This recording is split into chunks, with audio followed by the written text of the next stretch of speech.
Well, we've reported on teachers or school staff members arrested for having inappropriate relationships with students. But what happens after the arrest? Chris Bryant takes a look at how some schools in the Ozarks help employees navigate a colleague's breach of trust. Accusations of teacher misconduct can make shocking headlines. Situations like this, which we haven't had any situations like this, thankfully, and to my knowledge ever. But in a situation like that, we have multiple steps in place. Dora School Superintendent Brett Mitchell knows headlines from other schools can create concerns for his teachers. Our administrators' doors are always open. Our faculty members know that they can come speak with us, myself included, at any time. Our counselor is a great resource for our staff and our students.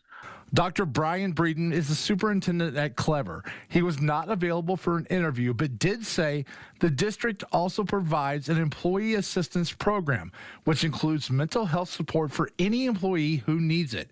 We would work closely with building leaders to monitor staff well-being, provide temporary assistance where needed, and ensure teams feel supported throughout what would unquestionably be a difficult time.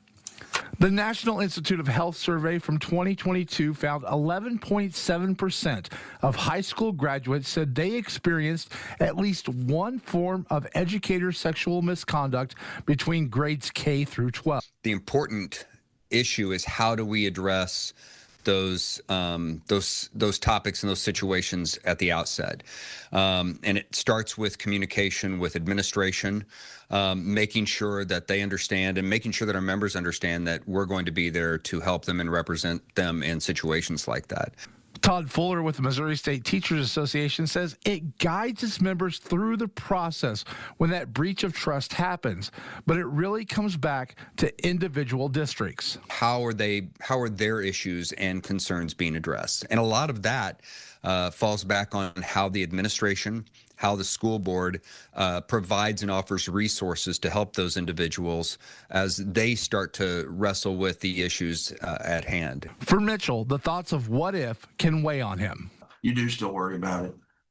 If I said there wasn't nights where you lay awake and think about things, I'd be wrong. That kind of goes with the job. But you know, just doing the mental health things that we spoke about, talking to people, talking to colleagues, talking to other superintendents. To report possible misconduct by an educator or staff member, you can contact your district's Title IX coordinator, or you can call the Missouri Child Abuse and Neglect Hotline at 1-844-CAN-TELL.